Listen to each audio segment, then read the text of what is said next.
All right, welcome. Glad you're with us today. This is the workshop Universal Design, Inclusivity in the Classroom, and particularly for Arabic teachers, but can be beyond that as well. And the workshop is hosted by George Washington University's Institute for Middle East Studies and is generously funded by Qatar Foundation International. So let me just introduce our speaker, and we're very lucky, of course, to have Majid Al-Salman with us. Al-Salam. Majid Al-Salam is an associate professor in the Department of Special Education at King Saud University, as well as senior consultant in the Ministry of Education in Saudi Arabia. He earned his doctorate from the University of Kansas in special education with a minor degree in quantitative research design and analysis. Dr. Al-Salam has a master's degree in special education from California State University, Northridge, and he's the National Coordinator for Sustainable Development Plan 2030 in Saudi Arabia. Dr. Al-Salam's research interests are in the area of instructional design, technology and innovation for supporting learner variability in modern learning environments, particularly with the implementation of Universal Design for Learning, or UDL, what we'll be talking about today. Also professional development for teachers and evidence-based practices in special education. Dr. Al-Salam has many publications in both English and Arabic and has delivered many presentations, workshops, and training sessions globally, just like he's doing with us today. So thank you so much for being with us, and you have the floor. Thank you for this introduction, Mimi, and thank you for having me in this webinar. And first, I would like to welcome everyone. Just give me a second. I would like to share my screen. I have two devices, so it's gonna make it easy. Hello and welcome everyone. The title of this webinar, it's gonna focus on universal design, inclusivity in the classroom. So the focus, it's gonna be on like student with disability, as well as at-risk student for those who have some failure in either academic or behavior aspect. So it will be nice to take you on a journey in this webinar to know more about the UDL, how it started and how it became very known among teachers and researchers around the world.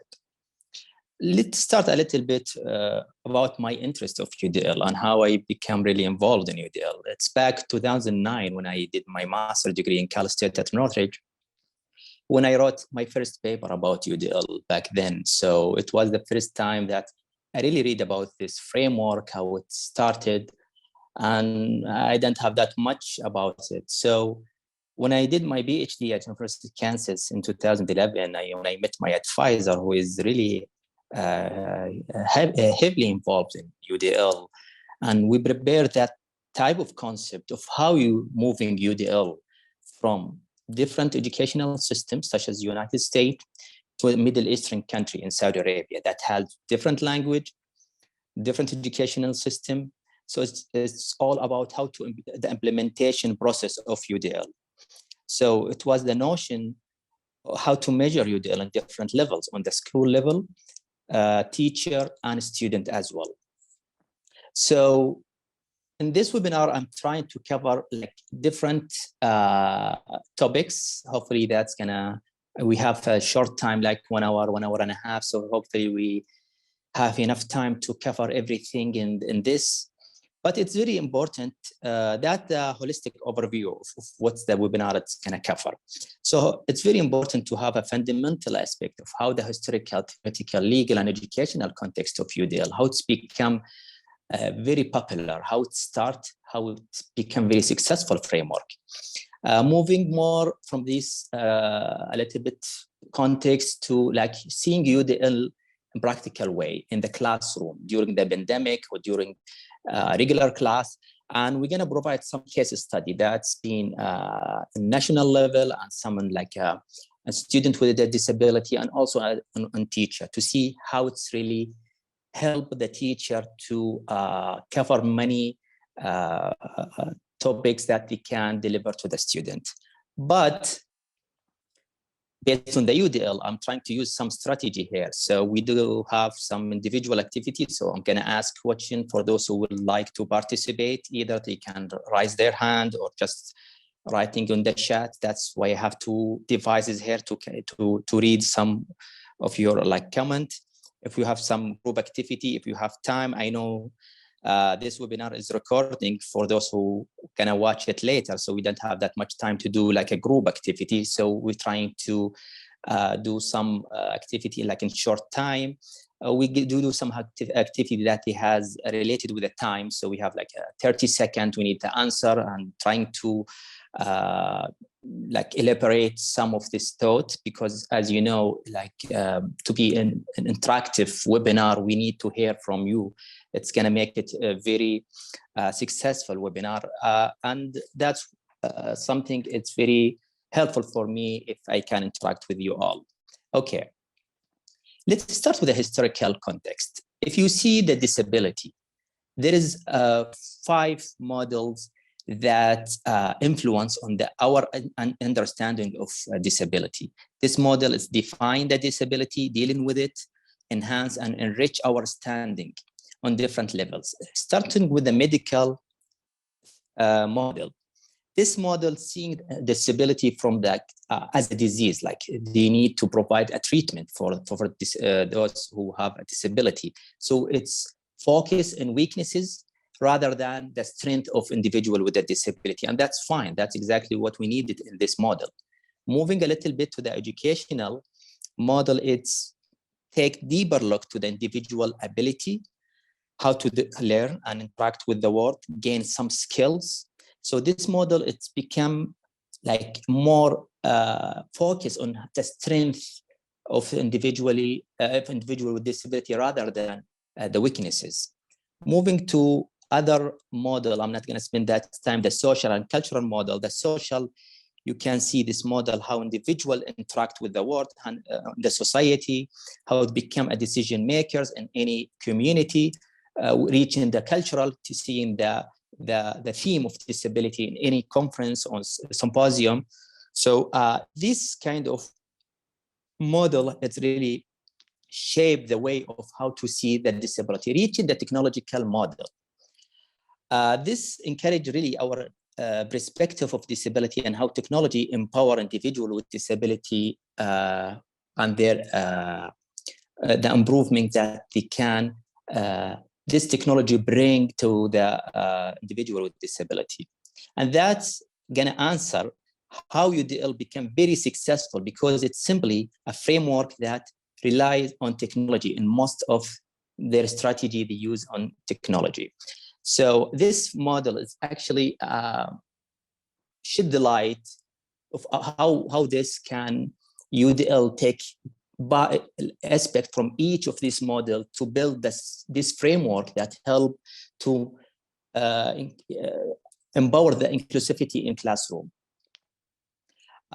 Reaching the second part of this, talking about a theoretical context, and the major question always being asked, how to apply theory in my classroom as a teacher. Like we have a lot of theory we learned, like behavior and the cognitive, the constructive, all this kind of theory, how to apply it in my classroom. And if you go to the implementation of this theory, some of them they could apply it, and some it takes time from the teacher to understand the way of how to implement it. So UDL, I'm gonna show you guys after a while how the UDL take this theory and exactly bring it to the classroom, and in a process that's really amazing, that exactly focus on the brain function during the learning, and then how this networks that working during the learning into 3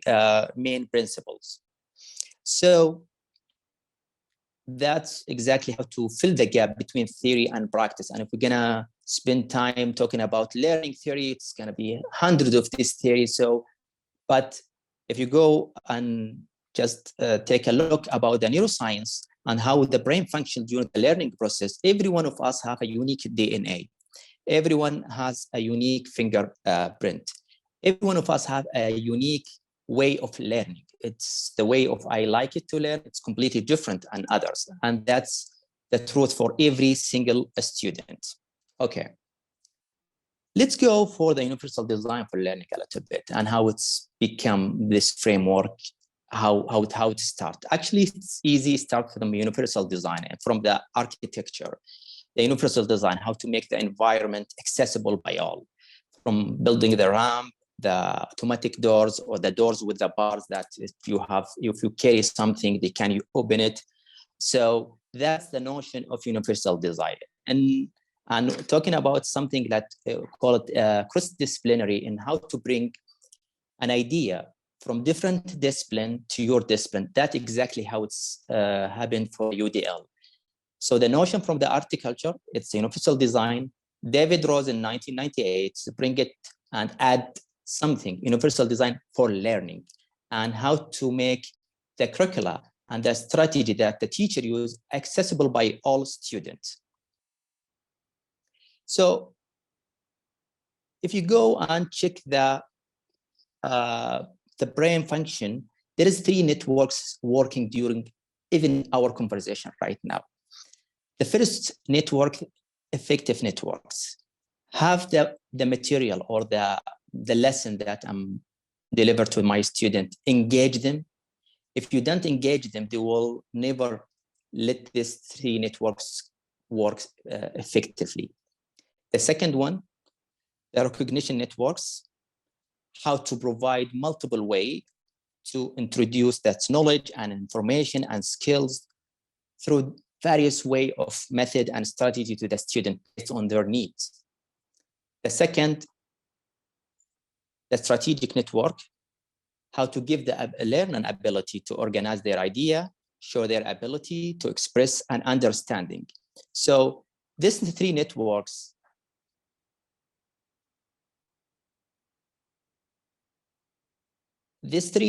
actually help to understand how UDL starts. It starts based on the 3 networks.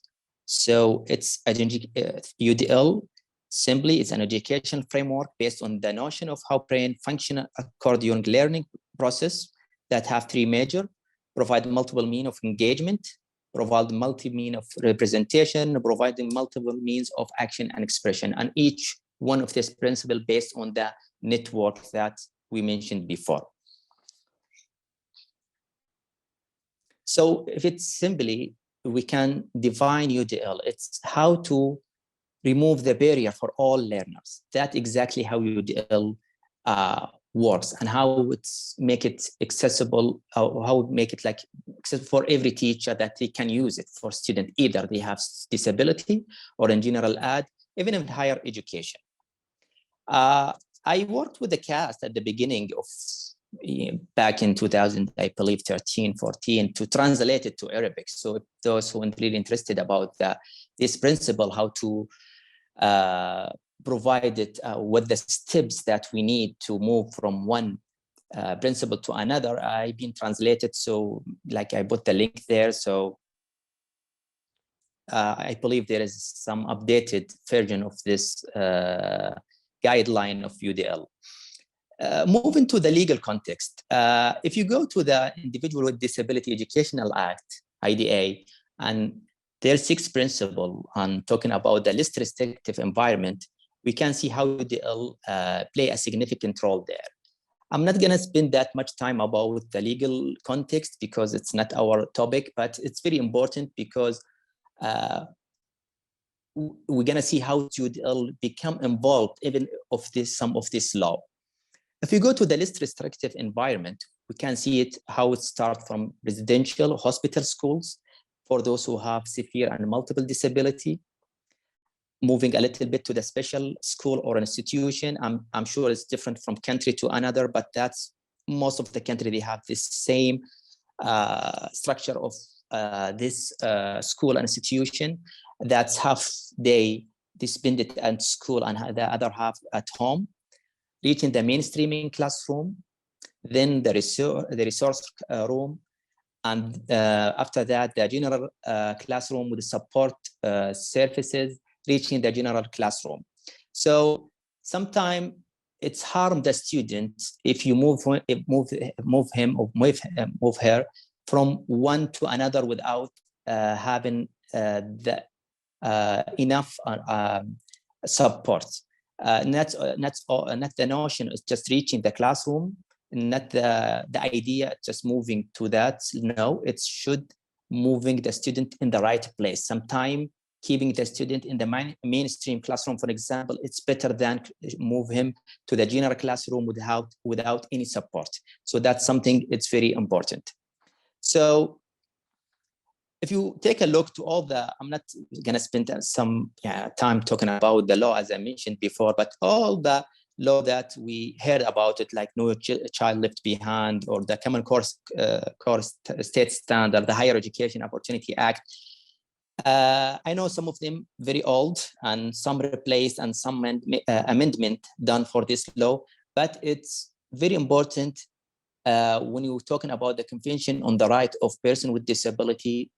All this law that I mentioned before, they have some influence on the Convention on the Right of Persons with Disability. So if you go and read the article, it's based on some of the law that's been established in the United States, and some of the article, like Article 24 regarding education, it's clear. It was very clear that indicate to provide a comprehensive educational environment that allow all learners to integrate with the school community without isolation, as well as the use of general education resource, including curricula in the least restrictive environment. So when you see the term least restrictive environment, we know it's come from IDA. So that's very important to understand the legal context of UDL, how to become very helpful to move the student to the least restrictive environment. Again, the hope, it's not just moving the student. No, it's just providing the appropriate place or classroom. Okay, reaching the very important, let me see this slide. Okay, the implementation slide. Okay, regarding the implementation, how to implement UDL, that's very important to talk about it, because any theory, as I mentioned before, any framework, if you don't have the process of the implementation, it will be very, very hard to implement it. So for example, if you're going to take in Saudi, for example, we can see how we try to implement it in the education here, from the macro to the micro level. We start from the Ministry of Education, reaching the educational department, the district, they call it in the United States, reaching the educational offices, reaching the school, classroom, and reaching the students. So we should know the level that we will implement UDL and how deep we will go with each level. And regarding this, if you are familiar with the fixing model and how to implement UDL in practical way, you're gonna see there is 5 or 6 stages. You're gonna move from one to another. So you're gonna start from the beginning, the need of change, how to implement UDL. You're gonna be in the explore zone. After you finish this zone, this stage, you're gonna move to the preparation zone, our stage, and then move to integration, and then the end of these stages. So what the fixing model says, say if you don't have implementation team and you don't have the implementation science, you will spend like 17 years and you will reach only 14% of your implementation. But if you have implementation team, follow that implementation process, you will spend like 3 years reaching 80% of implementing the UDL. So actually in Saudi Arabia, we follow that fixing model, and one of the case study, I will show you how it's look like in real life, how we take the UDL as a concept, as a framework, and implement it. And again, there is something very important to mention here. The UDL, it's not a strategy, it's not approach, not like a strategy that the teacher, they're gonna use it today. It's a framework, it's a bigger and higher than just a regular strategy. Okay, going to the educational context, like as a teacher that you have class to teach, your plan is including every time, like you have objective, you have some learning goal, either like this objective, academic or behavior. The content, the material, either you're going to use a textbook or different material. The educational tool, either like physical tool or like digital or electronic tools. The activity, curricular activity or extracurricular activity. The assessment. And in this one, I would like to mention something. I'm sure most of you teach and they know it, but the assessment is a systematic process of documenting and using data to measure student knowledge, skill in the light of specific criteria, followed by evaluation, where teachers prepare a plan that includes either prevention and intervention strategy to improve student learning. And the one that I would like to mention here, and that's most of the workshop that I did recently, it's about the adaptation of curriculum. And the adaptation of curriculum for students with disability, it's always misunderstood. Some believe that the adaptation is reducing the amount of content, the amount of activity. They think the student with disability or those who are at-risk student unable to learn the content of general educational students, and that's something very wrong. So let's take an exercise a little bit. I would like to hear from you, like either in the chatting, or you can raise your hand, or like in another way that you like. What exactly accommodation and adaptation means when it comes to dealing with a student with a disability? Is there any definition that you guys have it? What we mean by like accommodation and adaptation when it comes to individual with disability? Yes, Mustafa, yes? Yeah. Lulwa, Mustafa.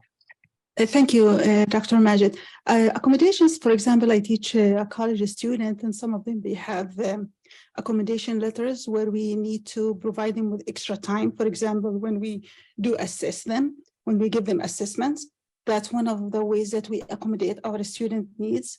Another way we do is to provide them different ways to participate. For example, some of them, they have anxiety to speak in public or in front of a group. So we provide them with different channels to participate.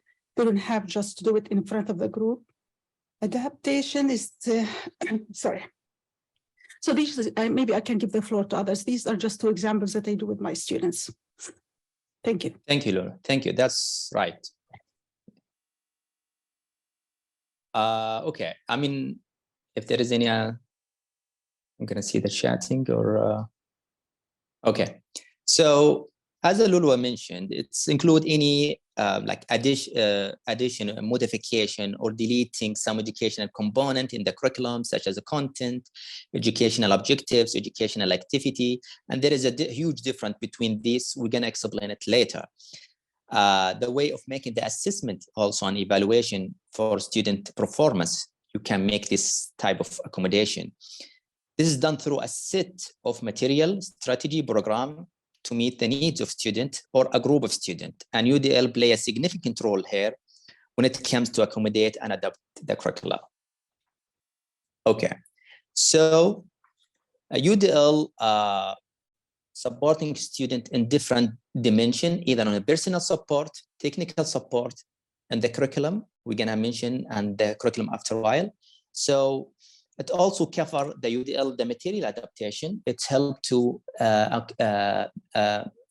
adapt the material, the textbook itself, the instructional design and teaching method by teacher, assistive technology and digital content, the adaptation related to the educational environment, the classroom. You can move the student from one place to another. That could be one of the adaptation you could do it. Adaptation for individualized educational plan, or adaptation for a group. Okay, let's take the 4 different of modification, and that's gonna help to see the difference between accommodation and adaptation. And we're gonna talk about each one of this type of modification regarding the goals, the objective they're going to teach. Are they going to change it, or they're going to keep the same goals, the content, the textbook, or what with the content you're going to teach, your way or your method of instruction, it's going to be the change or going to be the same. And the output, what the results do you want it from your student? Are they going to be the same or they're going to be changed? Let me start with the first one. And I would like to see if someone try to guess what the second one is. Let's start with the accommodation. That's the first type of the accommodation. That's the first, and I'm sure most of the teachers do this type of accommodation without even noticing themselves. The goals are the similar to the general education curricula, the same. The content, you're going to use the same content. You're not going to change it at all. Method of instruction, there's some modification. Sure, you're going to go and teach. And if you see some student didn't respond to you, you will change your way of teaching, or you're going to, because you know your student, you're going to use different way of teaching based on their needs. The output, it's going to be the similar to the general education curriculum. That's the first type. Can someone guess what the second one?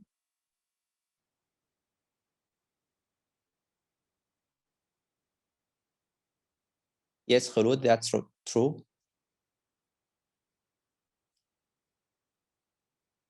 Is there any? Okay. Can you say the question again, please? What's the second type of modification? We talk about the accommodation now. What's the second type of modification? I don't know, maybe you're looking for something specific, but for me, for example, I scaffold my content or sometimes the assignments that I give to my students. Right. I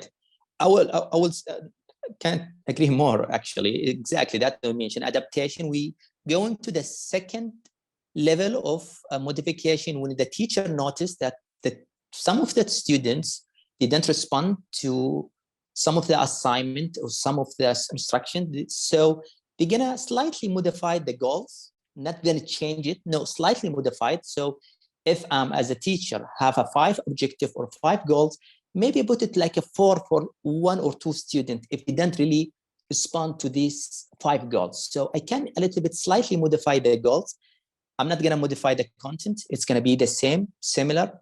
The method of instruction, it's gonna modify, and the output, it's gonna modify based on the goals. If you ask them to learn like 4 goals, so then you're gonna modify the output to ask them or give them an assignment for this 5 or 4 goals. Moving to the next level, where you're gonna significantly modify your goals. So instead of teaching 5, maybe you're gonna teach 2 or 1. You're gonna use the same content. You're gonna modify your method of instruction, and you're gonna modify your output. But again, maybe you notice something regarding the content.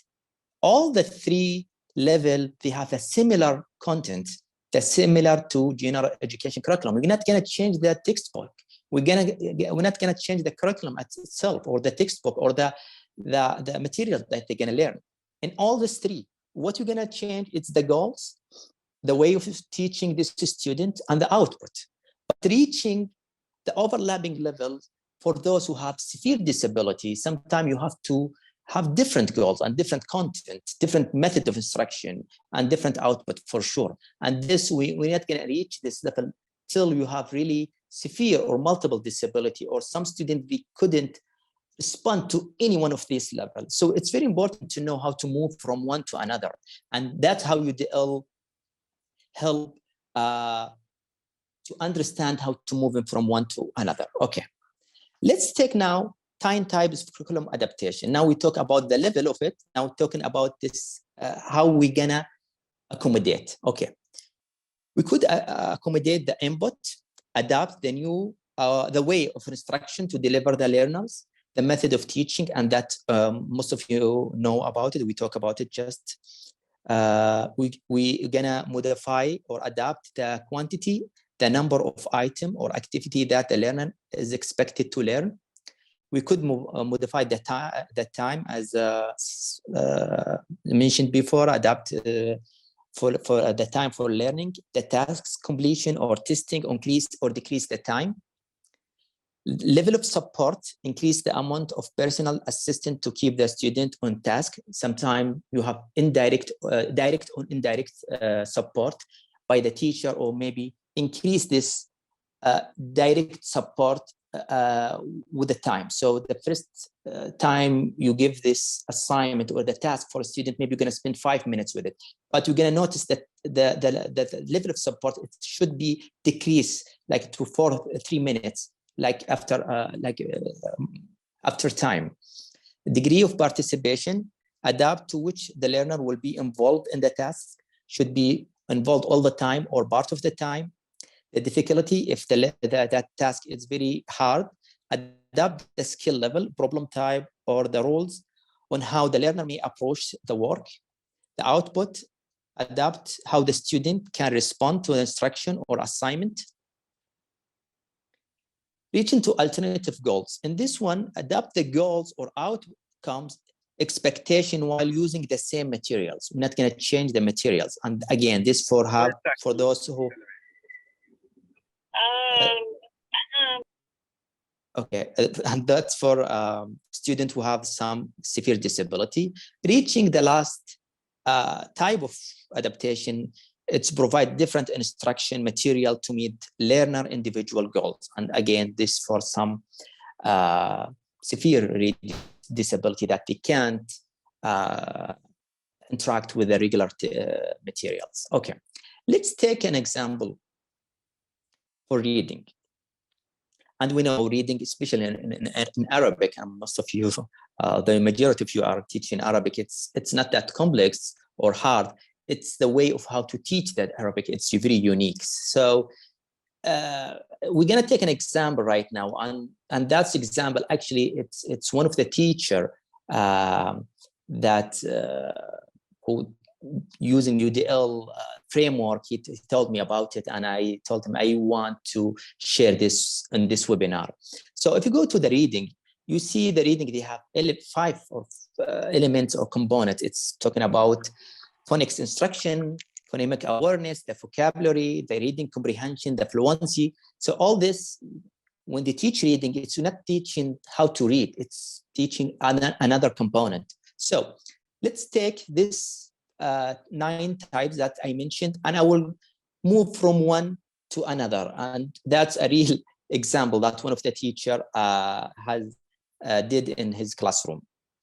Okay, the method of instruction, this teacher decided to have this activity to reading in group.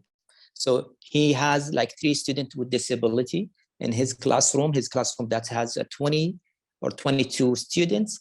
And he noticed that 3 of them have disability, and one of them, like, they have some reading issue. Maybe they have some learning disability in reading, but they're not sure because they hadn't have diagnosed it yet, but he has some difficulty in reading. So he decided to use this method, put every 4 or 5 students together to read, and put every student with a disability in different group to encourage him to read. Regarding the time, he increased time for each group or for each student to see how the student gonna respond to learn the new vocabulary. So the goal of this lesson, it was to learn and understand the new vocabulary. See, he noticed after a while, the quantity of this vocabulary, they can't master by all students. Some of the students, they have some difficulty or to master all the new vocabulary. So he reduced the number of vocabulary for those who still have some difficulty, even from general ed students. Degree of participation, he asked some students, they can participate with the teacher directly, but some of them, they can't. So what he did, he asks the students to review other group and student work. So instead, let's see, student A, he asked him to review the group B. So because he can't participate with a teacher immediately, so he just give him a task to involve him in this class. Difficulty providing alternative vocabulary, the new vocabulary that, you know, the Arabic is very rich language with the vocabulary. So some vocabulary you can find alternative words that they give the same meaning. So he he's put that in his mind that to provide alternative vocabulary for those they may have some difficulty. Reaching to the level of support, as I mentioned before, direct support through the teacher or indirect support through another peers on other students. The output, he asked from the student recording new vocabulary on the PC or on the iPad.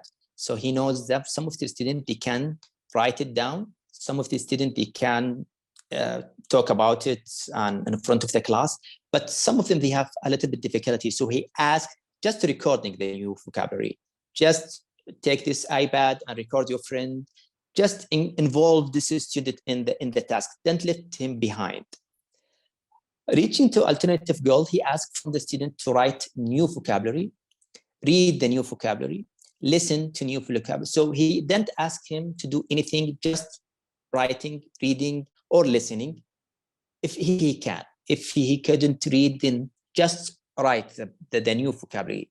If he cannot write it, just listen to it. So reaching to alternative curriculum, he provides some story that to read and learn just another vocabulary, not related to the lesson, but it's in a way from the teacher trying to not put this student behind.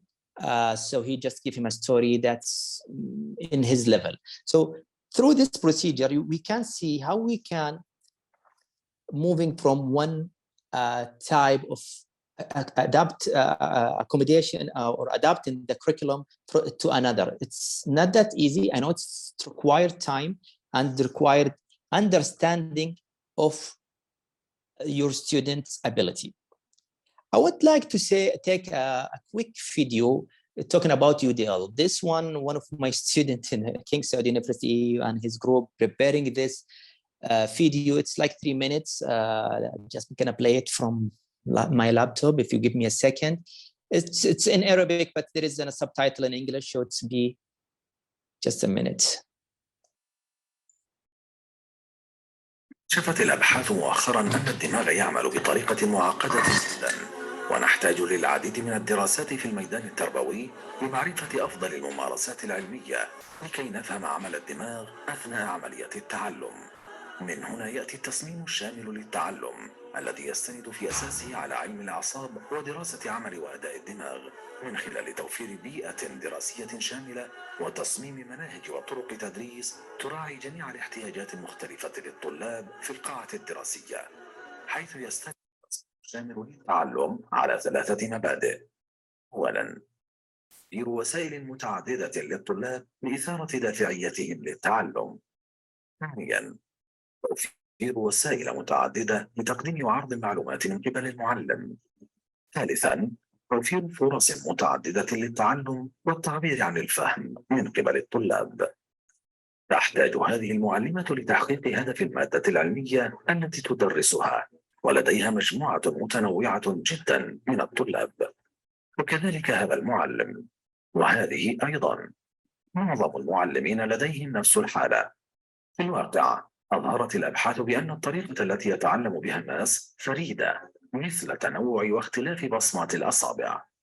ماذا يعني هذا للمعلمين اليوم؟ تحتوي الفصول الدراسية على مجموعة متنوعة للغاية من الطلاب، وتحتاج المناهج الدراسية أن تكون مصممة منذ البداية لتلبية هذا النوع. Universal Design for Learning، التصميم الشامل للتعلم، هو إطار تعليمي لتصميم المنهج الذي يقلل من الحواجز ويزيد من نسبة التعلم لجميع الطلاب إلى أقصى الإمكانيات. هذا مصطلح معقد.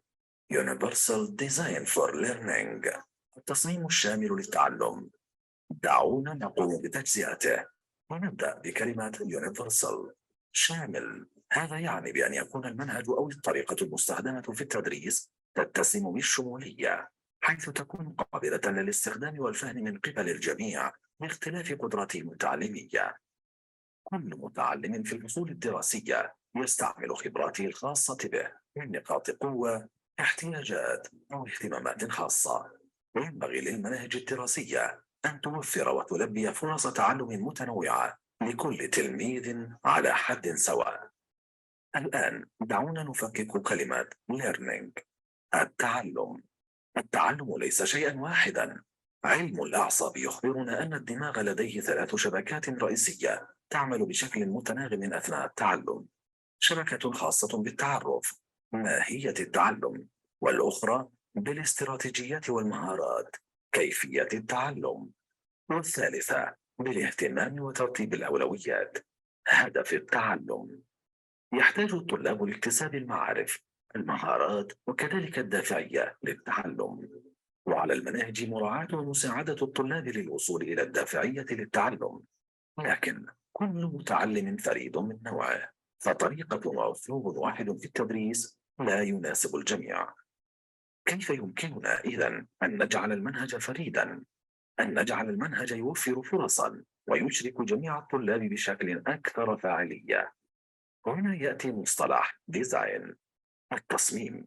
المباني المصممة تصميما شاملا توفر الوصول الشامل لجميع الأشخاص، سواء الأفراد المعاقون أو غيرهم، حيث يتضح إذا تم التصميم بنظرة شمولية أنه يساهم في تقليل كثير من العوائق.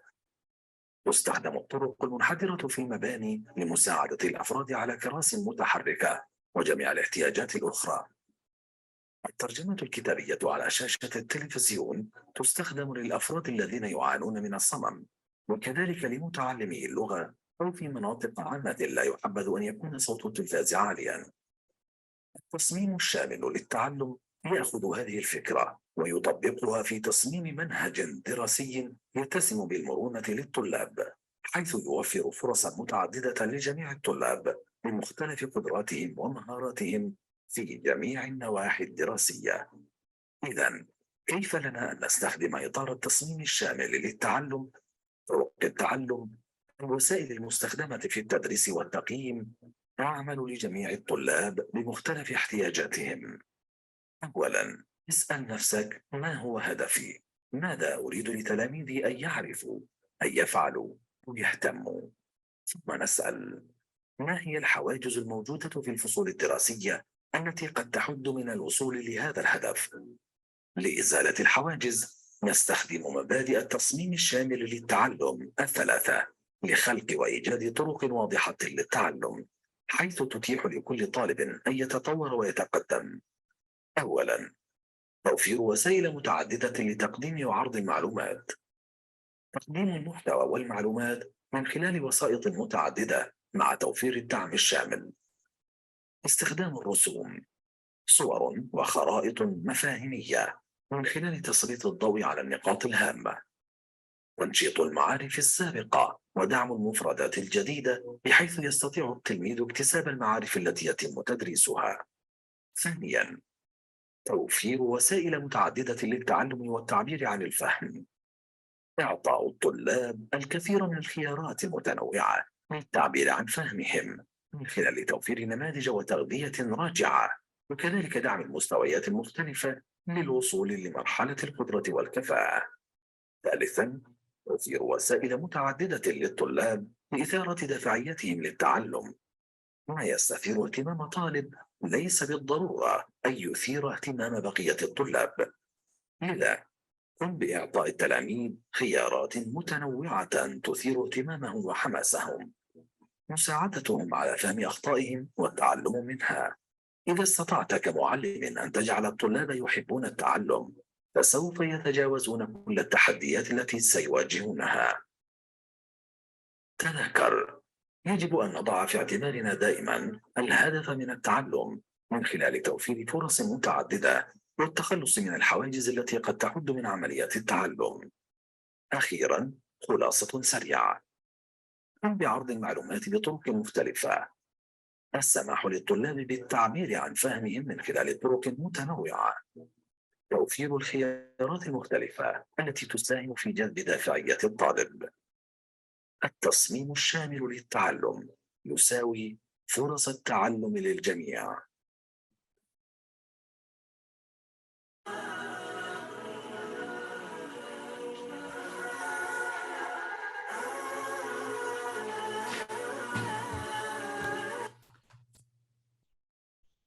Okay.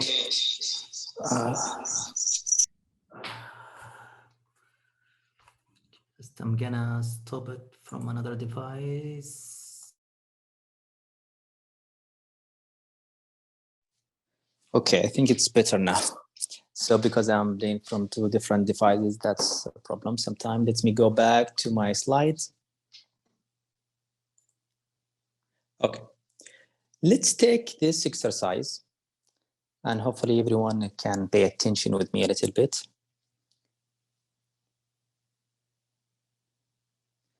Okay, so what do you see in this photo?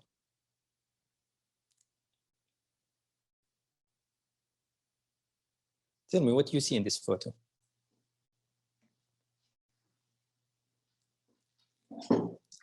Take the mic, don't be shy or just chat. I see personally gray, black, and white. I can say boxes. A good try.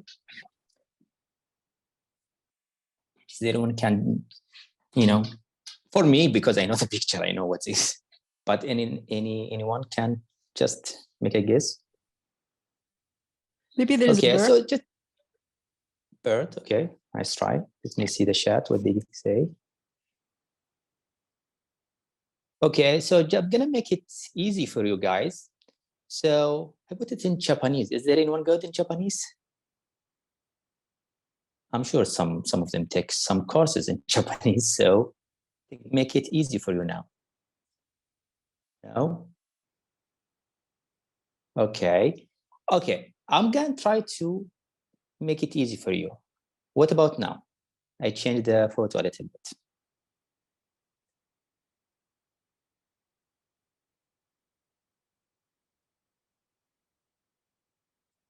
Can you tell me exactly what's that? Okay. Instead of Japanese, maybe some of you didn't take a course in Japanese or something, I'll put it in Spanish.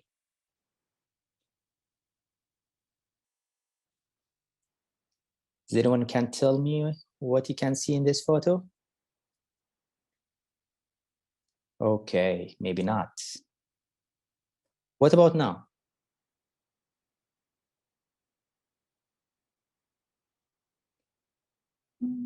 Of course, we see a train, I think. Yes. Yes, exactly, train. So what's the notion behind this exercise? You know, when as a teacher, I'm trying to provide the information to the student see it exactly in this way.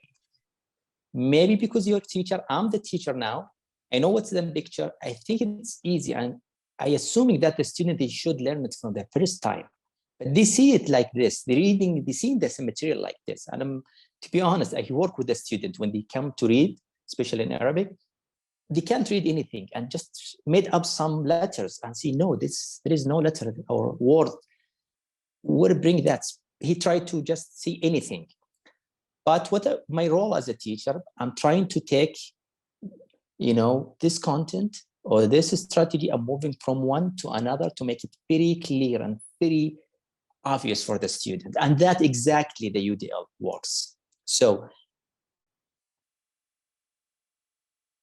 okay, that's the notion. There is a sound, by the way, for the train. So to make it very clear for the student, because some students still cannot see the picture or they have some vision like issue, so they're gonna hear it. So they make sure to provide multiple way of representing the information. Okay, I want to mention something very important here and regarding how to preparing the textbook. Usually when I mentioned before how UDL, it's a framework, it's starting from the textbook. So when I work in the Ministry of Education, and by the way, the way of every country, they have different, you know, educational system, but the way in Saudi, they have this Ministry of Education, they controlling, you know, everything in the country, and they are preparing the textbook for all the 25,000 schools in the kingdom for elementary to high school. So what they do every 4 years to provide this textbook, preparing the curriculum document, the authorship committee, the curriculum plan, the structure of the textbook, the preparing of the sample unit, And each unit of this book, of each book, it should be built on the UDL notion.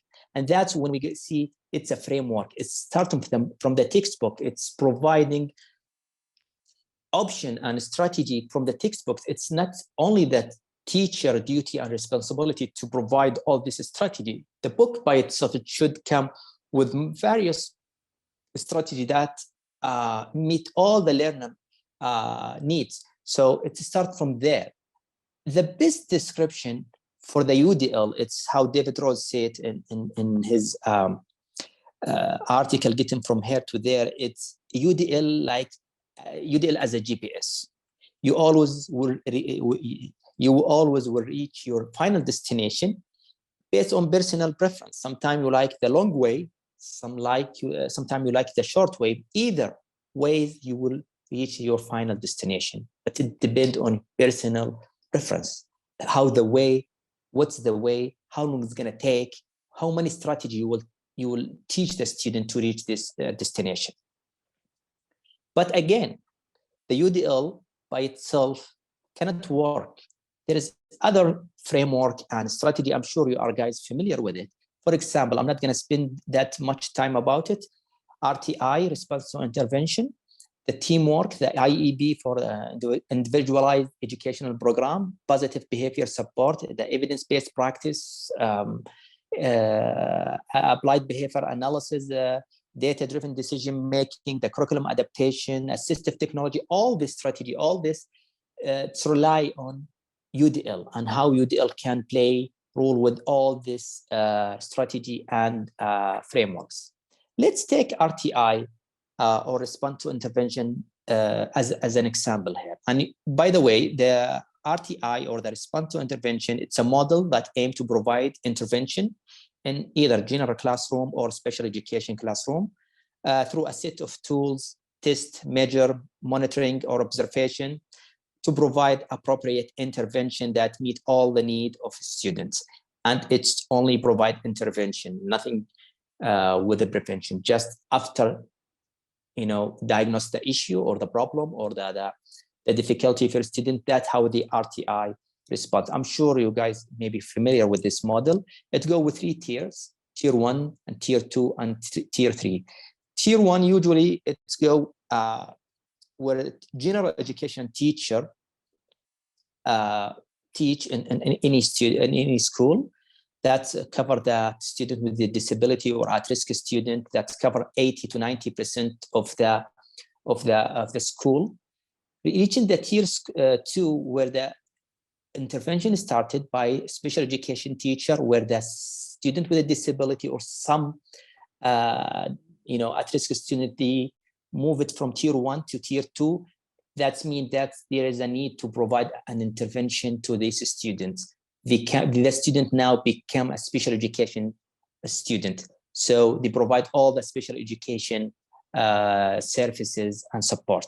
Reaching the third, or the tier 3, the intensive intervention. That's for students who really need teamwork to work with them. It's not related just to the IEB or just a simple intervention. No, it's required like a teamwork or maybe something more. That's how the RTI and UDL play together as a model and the framework.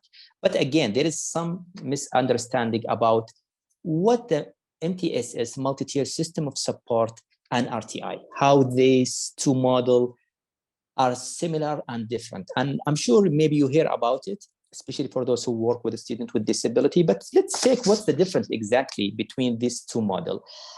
Regarding some, I put some on the left, on the column on the left, the intervention, the target group, collaboration between teacher, type of intervention, problem solving, intervention scope. Let's start with the first one, the intervention. The multi-tier system of support, or MTSS, it's focused on academic, behavior, social, or emotional. It's covered like a huge range of services. But in RTI, it just focuses on academic, only on academic. The target group in MTSS, it's cover all students.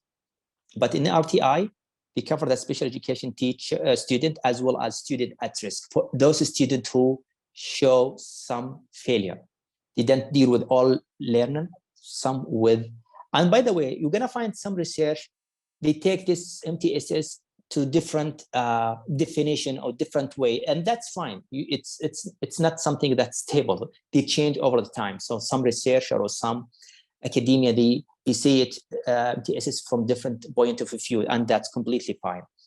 The collaboration and participation between general and special education in MTSS, but in RTI, general education teacher at tier 1 and special education teacher at tier 2 and 3. Type of intervention, MTSS, it's massive. It's include either prevention and intervention. They provide all type of treatment plans, as well as the prevention before the academic or behavior occur. But for the RTI, it's just only for the intervention, nothing related to or nothing with the prevention. The problem solving, solve all problem student, either the educational system at school. Sometimes the MTSS, it's go farther than the just a regular academic issue. It's go to fix the system of the school. But on the other hand, the RTI is just solve the problem of student directly, dealing with the student. Intervention scope, the intervention takes places, school, home, it go to maybe another places, the hospital, if that some of the students, they have issue and they need to deal with the doctor. But for the RTI, it's only with the school. And what I mean to why I provide all this type of models and framework, because it's very important. It's UDL will not make any successful if it go by itself. And that's bring me back to the beginning of this webinar when I mentioned, when I met my advisor in 2011, we tried to take the UDL and moving it from educational system to another and follow the fixing implementation model from one stage to another stage. So I will see, I start implementing the UDL since 2014. I'm still on stage number 3 in 2022. So it takes time, but it takes time to implement it successfully instead of just implemented on paper, on research. And I'm going to show you in the case study some of this implementation, how it takes and how it what's the requirement for implemented. And it's not easy. It take time. But when you see the successful and the results from the student, it's encourage you to go further than just implemented on like micro level. Let's go to the macro level. Okay. Let's talk about the pandemic and how it's affect every educational system, even like in all the country. For example, this number is a real number from Saudi Arabia. As I mentioned, we have the Ministry of Education underneath. It's like we have 47 educational departments. Under this 47, we have 250 educational offices. Under these offices, we have more than 24,000 schools. We have done more than 6 million students, 6.5 million this year. More than 500,000 teachers, 80,000 students with a disability, that who diagnosed with disability, but still we have some more than this number, 80,000, but they still with learning disability or the ADHD, they didn't diagnose it yet, and also the parents. So since the pandemic or the beginning of the school closure in Saudi Arabia, a set of alternative education programs have been presented, either synchronous through some a platform, it's called Madrasati or My School, and My Kindergarten for K-12, and it also provides the education through asynchronous through alternative channels, something like application, and something for activity, or only on YouTube or on channels. And here's why I mentioned this. I'm sure every country, they have own experience with the coronavirus, but when we talk about the channels that, you know, during the pandemic, it's everyone on the internet. So sometimes the internet itself, you can't find it in every part of the country. So some of the students watch YouTube, some of them, they have the channel on TV. The channel of the TV, we have more than 24 channels. 3 of them of this is channel dealing with a student with a disability for special education, and we try and teach teacher how to prepare the lesson based on UDL. So actually, this the first time UDL it's really become on the national level. Like it's become presented from Ministry of Education to all students in the country, and that's the good about it. Sometimes we can use the pandemic to see the opportunity. So that was really good, and to use alternative method during this classroom through the channel, during these 3 channels to present information to the student. Okay, I have a question here for you guys. And this question always, there is no answer, by the way, so that's make you feel it good for you. There is no answer for it, to be honest. Everyone has a different answer, which is completely fine. We have the educational practices, there's the technological practices. What do I mean by that? Usually we see in the technological aspect, every 3 months a new software, every 8 to 6 months they have a hardware, and become very, very fast. They just improving itself, this technology very, very fast. But on the other hand, the educational, how to reach that process as a technology. And so that's always the question that I have. What the procedure that we can accelerate educational practice to align with the technology practice? Is it something we have to do? Because the technology is becoming very, very fast and get this improvement very fast, and also the educational practices should be follow the technological, or there is different opinion. So is there anyone has any question? Sorry, the answer or comment regarding this?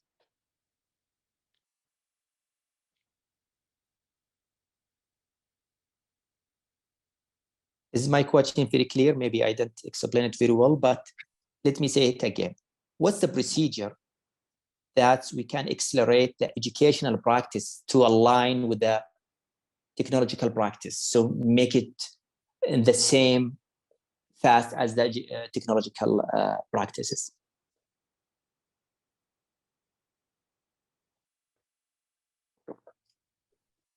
And by the way, there is no, go ahead, please. I'm sorry, I can just state my opinion, of course. I know Sure. the correct answer for that. I don't feel like there is like a competition, let's say, between educational practices and technological practices in the way that how fast each one of them should like proceed, or let's say proceed for somehow. But I feel like technological practices or technology in general, it's a way to, or is a tool to improve our educational system, but it's not everything. So I feel like technology is just a way to improve our education, but it's not the main focus of our education system. So I can use technology whenever it suits my, my content, my material, like what happened in the pandemic. It was a great way to reach out to our students to use the technology and count on it. But now, since we are back in classroom, I can use it as one of the means to deliver my content, but it's not really the focal point of my teaching. And in a way, either we like it or not, our education is improving based on the quality of the students we're having, based on the impact of technology itself. Yes, it made us change the way that we teach, but I don't feel like we have to keep really accelerating our education in the same way that the technology is really moving fast, because the main or the focal point, it has to be how to deliver the content in a way that our student can really understand it, can use it in their daily life, more than they make it how fast we should deliver it. Thank you. Thank you. Thank you very much. I agree. Is there any other answer or comment? We have Abdul Karim. He said integrate technology in everyday teaching and learning. Okay. So this is just like what I can say, it's a statement, or not really a question, but it's something that all the technology company, when we work with them, they say, hey guys, the Ministry of Education, you need to just move on. You should follow us. And that's also the argument I have it with the people who has this technology field. they moving very fast, and they have just finished their application, and we just use it, and we have minimum 2-3 years to measure it in the real classroom and reporting the results if it works or no.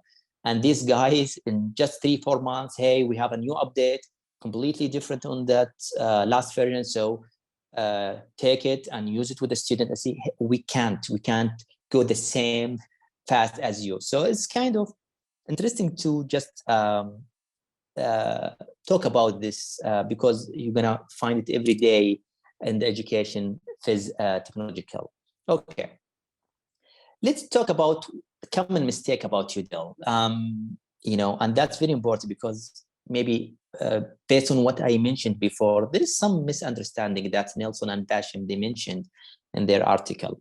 It's UDL based on technology only? No, it's heavily focused on technology. It's 85 to 90% of UDL like approach based on technology, but not only about technology.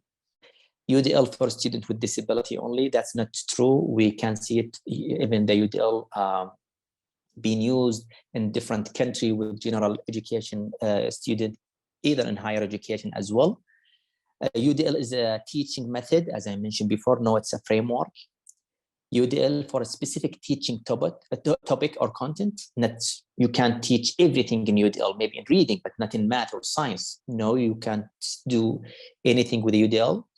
UDL for a small group of students, maybe for like a student with a disability, for like you have a small group of it. That's not true. UDL only for special education teacher who can use it. No, it starts from special education field, but now you can see it even in general educational field. UDL is not based on research, and I'm going to show you how UDL it's really based on research on that. Okay. Okay, the last one that I mentioned, it's UDL. It's not based on research. And in 2014, the CEC, the Council for Exceptional Children, published this evidence-based practice in special education. And they mentioned that 8 criteria for the quality for every evidence-based practice. And UDL has a great research base that make it evidence-based practice. Let's see these 8 criteria, how they what are they? If there any like approach or strategy that you read about it, does it go through this 8 criteria? If it's go, then it's evidence-based practice that you can use it, and sure they will have some significant results because they follow this criteria. If not, so maybe that's not the strategy or the framework, not evidence-based practice. So talking about the context and setting, does the study provide details about the environment? Some study that we read, they doesn't give you enough information about the type of school. Is it private, public school, the classroom? So does it provide enough details about the context, about the setting for this or not? The participants, the sample, does the study has enough demographic information regarding the sample, type of disability? I'm sure most of the study, they mention it, but depend from one to other. How severe this disability? Maybe they have intellectual disability or they are deaf, but how severe are they? Really hard of hearing or they're deaf? So every study, they must have enough demographic information to be evidence-based practice study. The intervention, does the study provide detail about the intervention? Who did the intervention? Does the teacher who did it? A group of teacher, the researcher, or use a tool of technology? You read some study, but you don't know who did it. Does the teacher did this intervention, or the researcher, or the technology? So this is very important to be highlighted in every study. Description of practice, does the study provide clear description of the intervention?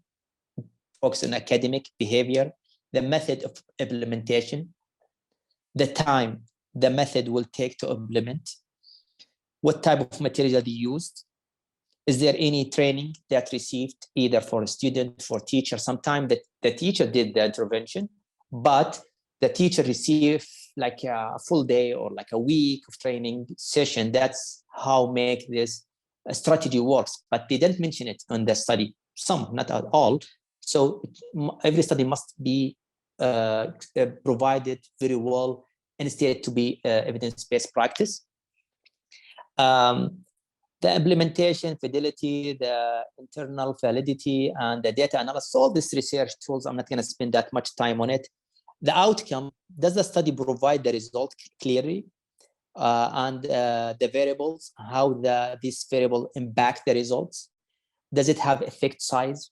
This is small or moderate or a large effect size to make sure this intervention work very well. So if this 8 criteria that's happened in a study, that means it's very effective and evidence-based practice. And that's how you deal. It's like thousands of studies around the world they did. If you go to Google Scholar and just type UDL, you're gonna see like more than 100,000 of study and books and chapters, and conference paper that have been done last 10, 12 years. Okay, moving the last part, and we have just 15 minutes left. And simply, it's all about design. That's the secret word. It's all about design, how to design the classroom, how to design the way to present your material. And we have some 3 case studies. It's not really case study. It's like a study that we have been done recently based on UDL, and I would like to share it with you. Let's start with all in Arabic, by the way. In reading. So one of the issue that we have, the deaf student, we have the deaf student here, they exposed to 3 languages. You know, the Arabic language, the slang that the student hear it in their family, it's completely different than an academic, completely. It's like another language, as well as the sign language. So you can imagine the hard and deaf and hard of hearing student, they exposed to three languages. The spoken language at their family, the academic language, and the sign language. So that makes it very hard. So in this study, we have tried to bring a digital book, translate the textbook into a digital content, and we put it in the chapters. The student from their iPad, they can go to each chapter and they pick the chapter they want, or you can see that sign. They can use even to click on the sign language to give you what this chapter or the unit is about it. Okay, let's go very fast and talking about this digital book. So that's a real book, by the way. That's the book unit. When the student select the unit they want to read, a concept map that display. The concept map highlight the main point of the unit. So it's give you what exactly this unit about. And he can pick either the concept map. It's like he can read it. If he can't, then he can click on a sign language, and someone he gonna interpret it what the concept map is about. Okay, if the student click on the red words or the word in red color, it go to glossary. So some vocabulary or the new vocabulary they didn't know it. It's exactly the similar to the textbook. You see some book, and the end of the chapter of the unit there is a glossary explain the meaning. So that's exactly the same, but it's make it very fast to click on this word and go immediately and then back to the reading. Then he can click on the sign language. This option allows the student to translate the written text into sign language or vocal. So when the student finished the paragraph, he can click on the sign language, and someone he can interpret this paragraph, what this paragraph is about. So it's, we know that's reading comprehension for them, not that much. So this helps them to, improve their reading comprehension. When the student click on the highlighted word, a picture or video appear to explain the meaning. This one is different on the red color. The red color, let's go to the glossary, but the highlight word, it's gonna just interpret it directly to them. And some of this option, it's provide the metacognition strategy it's give you an extra detail. So we published this article for 5 students, And you can see that how their level before the intervention and after the intervention. And by the way, this book, the digital content, it's on UDL Notion. And you can see how it's make this student, the achievement in like 2 months. Okay, case study 2. Now I'm gonna focus on the teacher. So again, since 2014, we start to follow the fixed stage of implementation, taken from one stage to another stage. So we have 3 like stages. The first one, we identifying the UDL principle that's used by teacher. That some of the teachers they may already know the UDL and they may already use in UDL. So we take a group of teachers and see how their knowledge about UDL. That's the first stage. And by the way, we use the stage of implementation model as well as CBAM model, if you are familiar with it. It's called concern-based adoption model for the teacher. It's you measure their interest, you measure their knowledge about any like strategy or new framework that we will apply it. Are they really interested to apply it or just no? So that's kind of model that's very effective to know and measure the teacher interest. So you can, by the end of the session, you see, oh, well, the teacher like it, but not really interested. Why? Then you see why they're not interested. Moving the second stage, training teacher, we provide a training session to the teacher, measuring their interest and knowledge, and are they welcoming UDL to be implemented? Some of them say, well, please, no, I have all this responsibility on my shoulder, I can't do it anymore. So we try to explain it to them how the UDL will help them. It's not going to be an extra effort, an extra headache to them. Reaching to the third stages, we implement it in a group of students, and that give us a significant improvement in reading regarding the reading for students, especially for reading comprehension.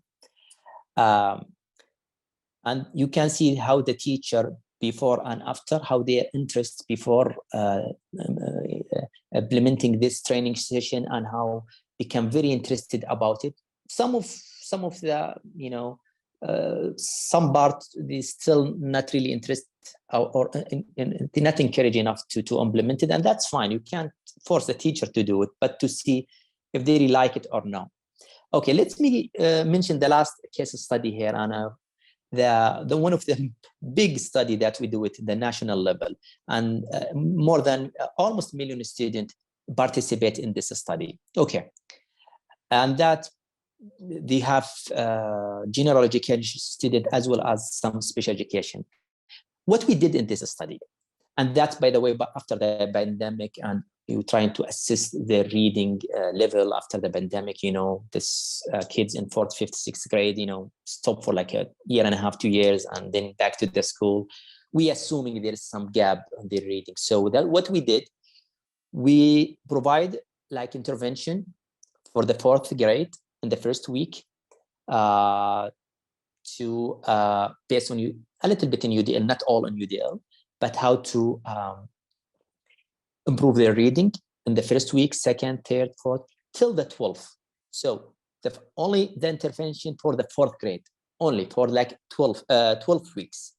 In week 12, we involved 5th and 6th grade till the week 41st.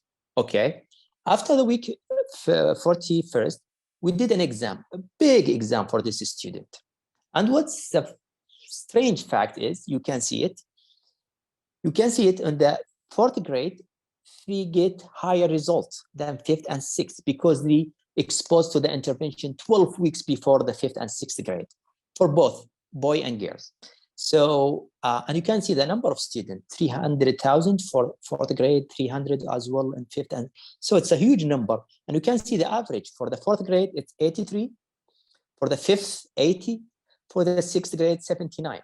So that give you a really fact and about how very important providing intervention based on UDL to improve the reading of the student.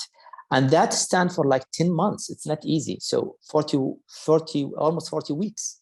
So that's the notion about how UDL become a very successful framework.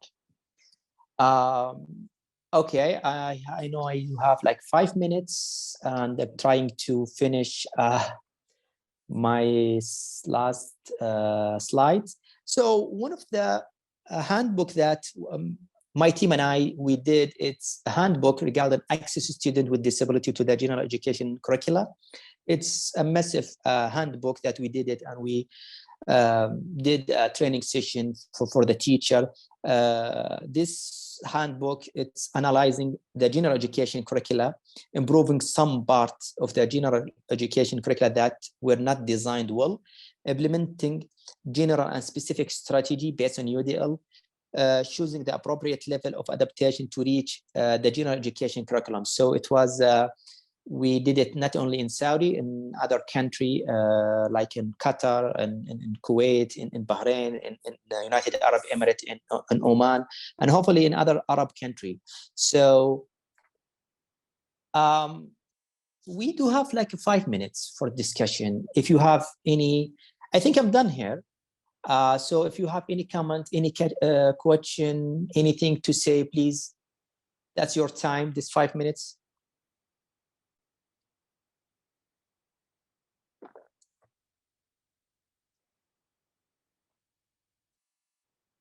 Okay, I think I'm done here. Thank you for attending this webinar. If you have any question, comment to address any point that I mentioned in the webinar, please, you can reach me through my email address or my Twitter account. If you have anything to say it now, or just take a Mimi, maybe I'm done here. Yeah. Special thanks for our host today, Mimi. Thank you, Mimi, very much, and hope we can see you in another event. Yeah. Mimi, floor is yours. Oh, thank you.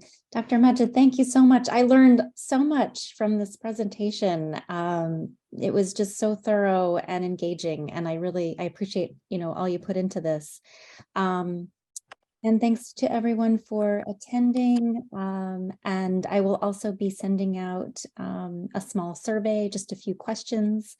So if you could fill that out, that's a huge help to us. It helps us plan future workshops, keeps us accountable, of course. So thank you again, Dr. Majid. I really appreciate it. And it was great having you.